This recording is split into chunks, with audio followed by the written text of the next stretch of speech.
Welcome students. Hope you all are safe at your home. Today I am going to discuss about Unit 2 of Our Runaway Kite by Lucy Maud Montgomery. In my last class I have discussed about Unit 1 of Our Runaway Kite. So you have already come to know that this short story is about a brother and a sister living on an isolated island with their father, who through a series of incidents got reunited with their long lost relatives. It is a touching tale that underlines the value of relationships in our life. The second unit begins with a lovely description of summer on the island. Philippa, you know, a girl of 11 is the narrator here, and she is telling the whole story. So let's start Unit 2 of Our Runaway Kite by Lucy Maud Montgomery. It is always lovely on the big half moon in summer. When it is fine, the harbor is blue and calm, with little wind and ripples. Every summer we had some hobby. The last summer before Dick and Mimi came, we were crazy about kites. A boy on the mainland showed Claude how to make them. Back on the island, we made plenty of kites. Claude would go around to the other side of the island, and we would play shipwrecked mariners, signaling to each other with kites. It is always lovely on the big half moon in summer. Big half moon এ গ্রীষ্মকাল সবসময় খুব সুন্দর. When it is fine, the harbor is blue and calm with little wind and ripples. It means the weather, আবহাওয়া. When it is fine, যখন আবহাওয়া খুব ভালো থাকে, the harbor is blue and calm. সেই হারবারের চারপাশটা কেমন থাকে? খুব নীল, শান্ত. Calm means Shanto, quiet, with little wind and ripples. মৃদু হাওয়া বয়. আর কি থাকে? Ripples. Ripples means small waves, ছোট ছোট ঢেউ. তাহলে এখানে সামারে বিগ হাফ মুনের অ্যাটমসফিয়ারটা এখানে দেখানো হচ্ছে. Every summer we had some hobby. প্রত্যেক গ্রীষ্মকালে, এখানে ন্যারেটর বলছে, আমাদের কিছু শখ থাকতো. হবি মানে শখ. The last summer before Dick and Mimi came, we were crazy about kites. গত গ্রীষ্মে ডিক আর মিমি আসার আগে we were crazy about kites. আমরা ঘুড়ি নিয়ে মেতে উঠেছিলাম. এখানে ন্যারেটর বলছে যে তারা ঘুড়ি নিয়ে খুব মাতামাতি করছিল. Crazy means very much interested, mad, খুব পাগলের মতো হয়ে থাকা. A boy on the mainland showed Claude how to make them. তারা শীতকালে যখন মেনল্যান্ডে গিয়েছিল, ইউনিট 1-এ তোমরা পড়েছো, শীতকালে তারা মেনল্যান্ডে চলে যেত. তো শীতকালে যখন মেনল্যান্ডে গিয়েছিল, সেখানকার একটা ছেলে ক্লডকে ঘুড়ি তৈরি শিখিয়েছিল. Back on the island we made plenty of kites. দ্বীপে ফিরে আমরা অনেক অনেক ঘুড়ি বানিয়েছিলাম. Plenty means so many, প্রচুর পরিমাণে, অনেক. Claude would go around to the other side of the island, and we would play shipwrecked mariners, signaling to each other with kites. Claude দ্বীপের এক প্রান্তে যেত, আর অন্য প্রান্তে ন্যারেটর থাকতো, থেকে তারা একটা খেলা খেলতো. এখানে দেখো সেই খেলাটার নাম শিপরেকড মেরিনার সিগন্যালিং। জাহাজডুবি হওয়া নাবিকের মতো একে অপরকে সংকেত জানানোর খেলা। এই খেলাটা তারা খেলতো। যখন সমুদ্রের মধ্যে কোনো জাহাজের বিপদ হতো তখন সেই জাহাজের নাবিকরা তারাও এরকম সিগন্যাল দিত যাতে তাদেরকে রেস্কিউ করা হয়, সংকেত পাঠাতো। তো সেই রকম খেলা তারা দ্বীপের দুই প্রান্তে চলে যেত, চলে গিয়ে তারা সিগন্যাল দিত। এইভাবে তারা এই খেলাটা খেলতো। ইউনিট 1-এ তোমরা আরেকটা খেলার নাম জেনেছিলে, সেটা হচ্ছে পাইরেট কেভস। তো এখানে আরেকটা খেলার নাম জানলে, shipwrecked mariner signalling to each other with kites. দুটো খেলার নাম জেনে গেলে। Next paragraph. We had a kite that was big and covered with lovely red paper. আমাদের একটা আমরা একটা ঘুড়ি তৈরি করেছিলাম, সেই ঘুড়িটা খুব বড় ধরনের ছিল এবং খুব সুন্দর লাল পেপার দিয়ে তৈরি করেছিলাম। We pasted gold tinsel stars all over it and had written our names full on it. Claude Litty and Philippa Litty, Big Half Moon Lighthouse. এবং তৈরি করে আমরা কি করেছিলাম? We pasted gold tinsel stars. Pasted means to stick with glue. আঠা দিয়ে জোড়া লাগানো। গোল্ড টিনসেল স্টার্স, সোনালি রঙের তারা চুমকি, এগুলো ডেকোরেশনের কাজে ব্যবহার করা হয়, এটা সুন্দর দেখাবে বলে। তো তারা ঘুড়িটাকে ওরকম সুন্দর করে সাজিয়ে দিল এবং সেই ঘুড়িতে তারা তাদের নাম লিখলো। কি নাম লিখলো? Claude Lity and Philippa Lity. Lity হচ্ছে তাদের সারনেম, পদবী, এটা লিখলো। আর লিখলো তাদের address, big half moon lighthouse, নাম অ্যাড্রেস লিখে ফেললো। Next paragraph. One day there was a grand wind for kite flying. I am not sure how it happened, but as I was bringing the kite from the house, I tripped and fell over the rocks. My elbow went clear through the kite, making a big hole.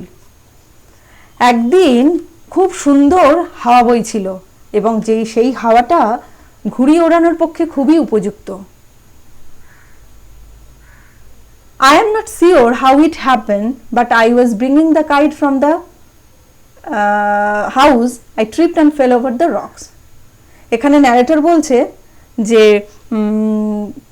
আমি ঠিক বুঝতে পারলাম না কি করে বাড়ি থেকে ঘুড়িটি নিয়ে আসার সময় হঠাৎ করে হোঁচট খেয়ে পাথরের উপরে পড়ে গেলাম।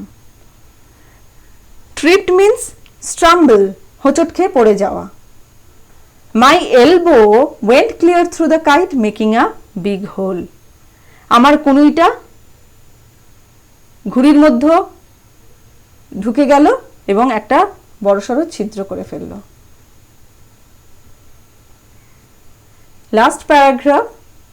We had to hurry to fix the kite if we wanted to send it off if the wind fell. We rushed into the lighthouse to get some paper. We knew there was no more red paper.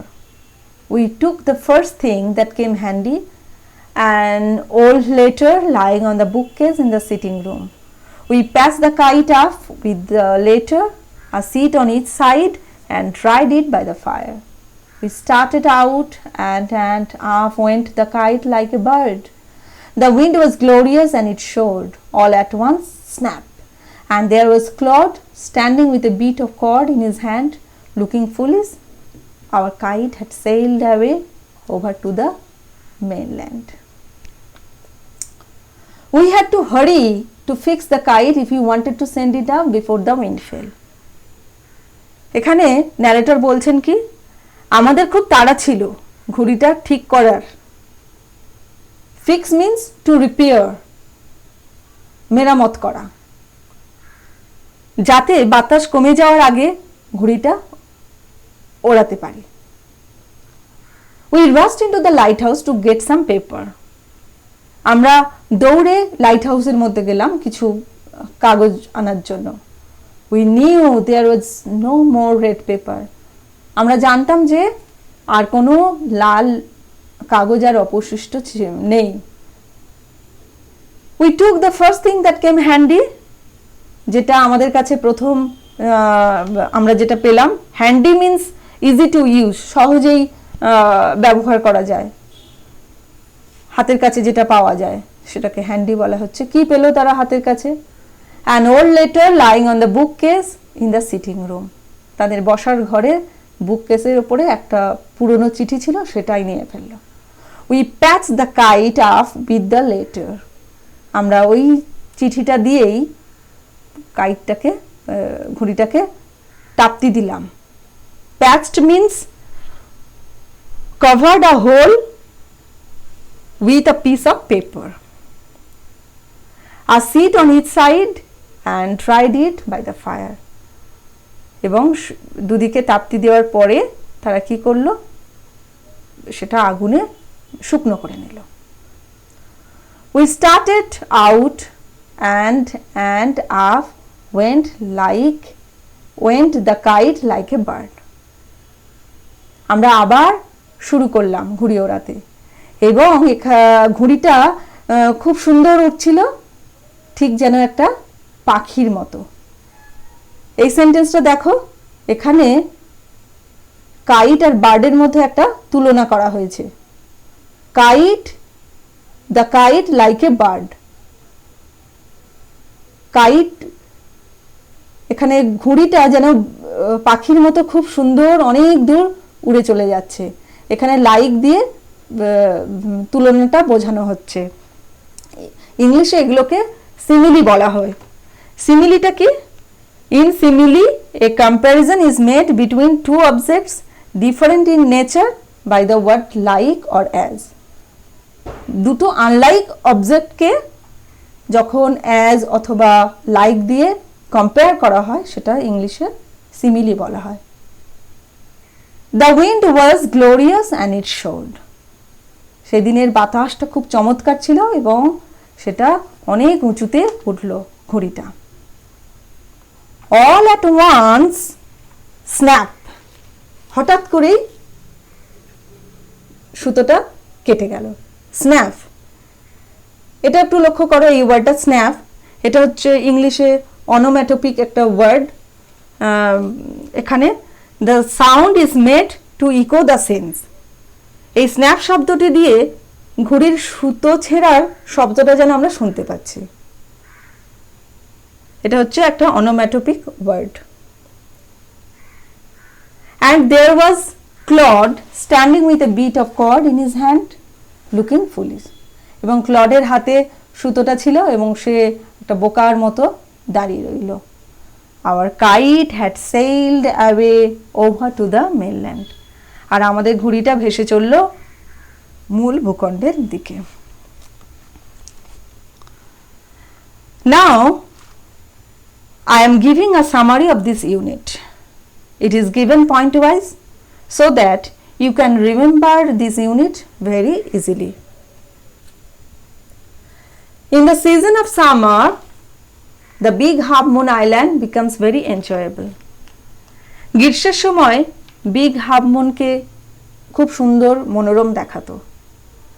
Number 2, the narrator and Claude are crazy in flying kites. Narrator আর Claude ঘুড়ি ওড়াতে খুব উৎসাহী হয়ে উঠেছিল। Number 3, they decorated their big red paper kite with gold tinsel stars all over it and wrote their names and address on it. তারা তাদের সেই সুন্দর লাল রঙের বড় ঘুড়িটাতে সুন্দর করে সাজিয়েছিল সোনালি চুমকি দিয়ে এবং তাদের পুরো নাম আর অ্যাড্রেস লিখে ফেলেছিল। Number 4, one day when a strong wind was blowing, the narrator and Claude decided to fly the kite.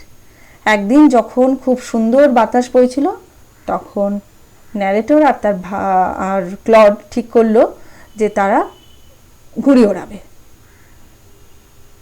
Number 5, while bringing the kite, the narrator tripped and fell over the rocks and her elbow went through the kite. ঘুড়িটি আনার সময় narrator একটি পাথরের হোঁচট খেয়ে পড়ে গেল এবং তার কনুইয়ের ধাক্কায় ঘুড়িটাতে একটা বড় ছিদ্র হয়ে গেল। The narrator and Claude fix the kite with an old letter. Number 6. Narrator আর ক্লড একটি পুরনো চিঠি দিয়ে ঘড়িটাকে রিপেয়ার করে ফেললো, মেরামত করে ফেললো। Number 7. When they were flying the kite, it was torn from its string by a powerful wind and sailed away over to the mainland. ওড়ানোর সময় দমকা হাওয়ায় ঘুড়ির সুতো ছিঁড়ে যায় ও ঘড়িটি উঠতে উঠতে মূল ভূখণ্ডের দিকে চলে যায়। Now comes word nest. এখানে ওয়ার্ড নেস্ট দেওয়া আছে, ওয়ার্ড এবং মিনিং, সেগুলো পড়ানোর সময় আমি কিছু কিছু বলেছি, এখানে পুরো সেম পরপর দেওয়া আছে, এগুলো তোমাদের সুবিধে হবে। দেখো, tinsel, strip of shiny material used for decoration, সাজানোর জন্য যে শাইনি ম্যাটেরিয়াল ইউজ করা হয় চুমকি ধরনের, সেগুলোকে টিন সেল বলা হচ্ছে। Calm, calm means quiet motionless, স্থির শান্ত। Ripples, ripples means small waves, ছোট ছোট ঢেউ। হবি, leisure time activity, শখ। Crazy means enthusiastic or excited, খুব উৎসাহী, পাগল, উদ্দীপনাময়। shipwrecked, of ships being destroyed due to storm or collision, ঝড়ে বা অন্য কোনো ধাক্কার আঘাতে ধ্বংসপ্রাপ্ত জাহাজ সম্বন্ধীয়। ম্যারিনার্স মিন্স সিমেন, সমুদ্রগামী নাবিক। সিগনাল, সিগনাল মিন্স ইন্ডিকেট, সংকেত দেওয়া বা ইঙ্গিত দেওয়া। shipwrecked mariners signaling to each other, a kind of play, এক ধরনের খেলা। pasted, to stick with glue, আঠালো জিনিস দিয়ে কোনো কিছু জোড়া লাগানো। গ্র্যান্ড মিন্স স্প্লেন্ডিড, চমৎকার, দারুণ। ট্রিপড, ট্রিপড মিন্স স্ট্রাম্বলড, দ্রুত পায়ে চলতে গিয়ে হোঁচট খাওয়া। Elbow, elbow means the joint between the upper and lower parts of the arm, কনুই। Rushed, rushed means ran quickly, খুব দ্রুত দৌড়ে যাওয়া।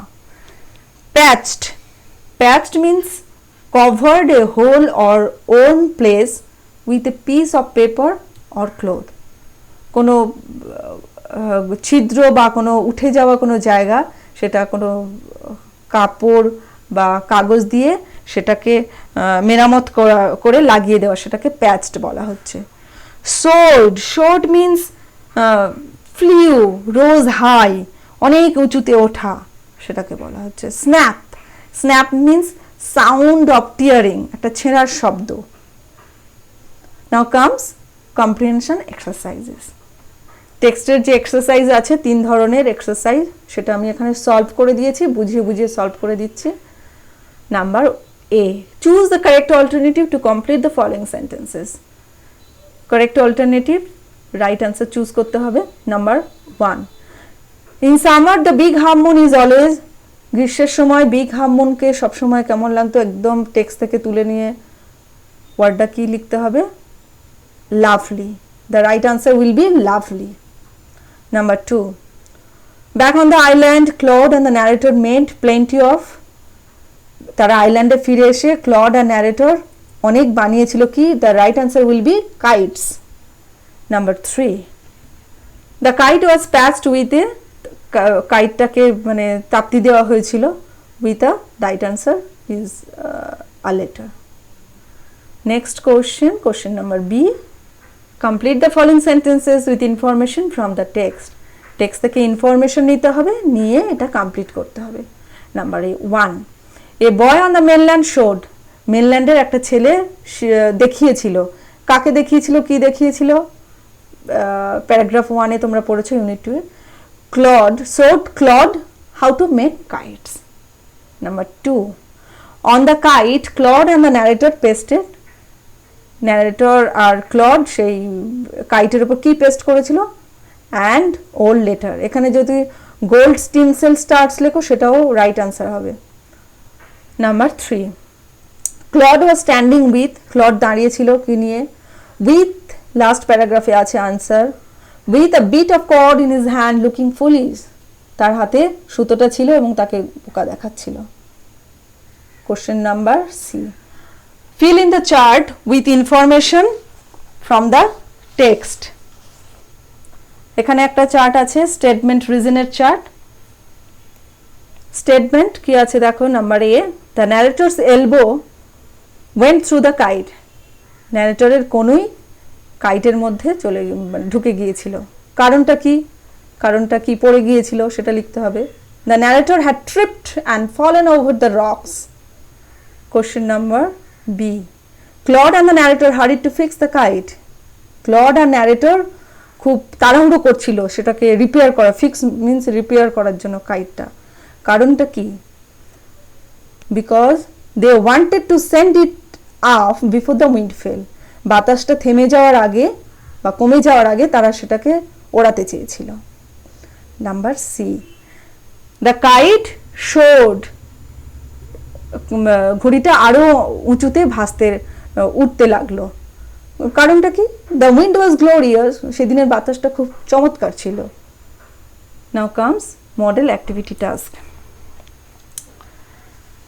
ইউনিট 2 বেশ কয়েকবার তোমরা পড়ে নিয়ে এই অ্যাক্টিভিটি টাস্কগুলো করবে।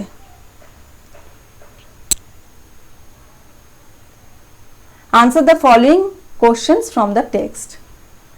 এটা একটু পড়ে দিচ্ছি, একটু বুঝিয়ে দিচ্ছি কোশ্চেনগুলো। Number 1, every summer we had some hobby. এটা দেখো টেক্সট থেকে নেওয়া হয়েছে, ওই জন্য কোটেশনের মধ্যে আছে। Every summer we had some hobby, প্রত্যেক গ্রীষ্মে আমাদের কিছু হবি থাকতো। হু আর উই বলতে এখানে কাদের বোঝানো হচ্ছে?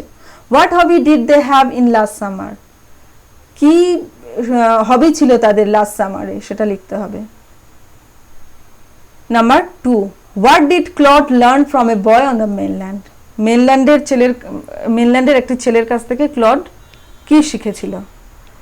How did they put that learning to use on the big half moon island, সেটা যে শিখেছিল মেনল্যান্ডের একটা ছেলের কাছ থেকে, সেটা কিভাবে তারা কাজে লাগিয়েছিল তাদের বিগ হাফ মুনে ফিরে এসে। কোশ্চেন নাম্বার 3, এখানেও একটা দেখো টেক্সট থেকে লাইন তোলা আছে। I am not sure how it happen, who is I, আমি নিশ্চিত ছিলাম না এটা কিভাবে ঘটেছিল। এখানে আই বলতে কাকে বোঝানো হচ্ছে? What happened all of a sudden, হঠাৎ করে কি ঘটেছিল, ঘটনাটা তোমাকে লিখতে হবে। Number 4, describe how they fix the kite, তারা কিভাবে কাইটটাকে রিপেয়ার করেছিল, ফিক্সড করেছিল, সেটা ডেসক্রিপশন লিখতে হবে।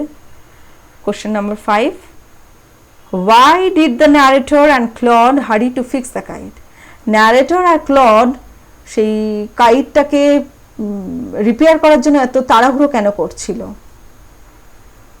Last question, why was Claude looking foolish, ক্লডকে কেন বোকা লাগছিল? এই কোশ্চেনের আনসারগুলো লিখতে গেলে তোমাকে টেক্সটটা ভালো করে পড়তে হবে এবং এখানে সেন্টেন্স স্ট্রাকচারগুলো যেন ঠিক হয়। কোশ্চেনটা যে টেন্সে আছে সেটা তোমরা মেনটেন করার চেষ্টা করবে আনসার লেখার সময়।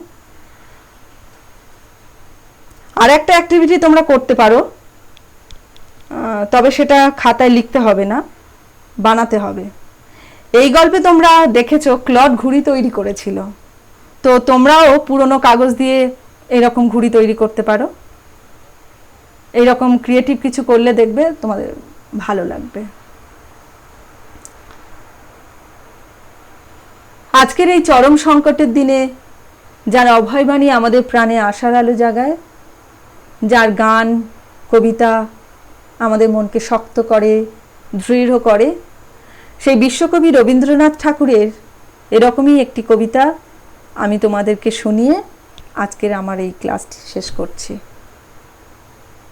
বিপদে মোরে রক্ষা করো, এ নহে মোর প্রার্থনা, বিপদে আমি না যেন করি ভয়, দুঃখ তাপে ব্যথিত চিতে নাই বা দিলে সান্ত্বনা, দুঃখে যেন করিতে পারি জয়, সহায় মোর না যদি জুটে, নিজের বল না যেন টুটে, সংসারেতে ঘটিলে ক্ষতি, লোভিলে শুধু বঞ্চনা, নিজের মনে না যেন মানিক হয়।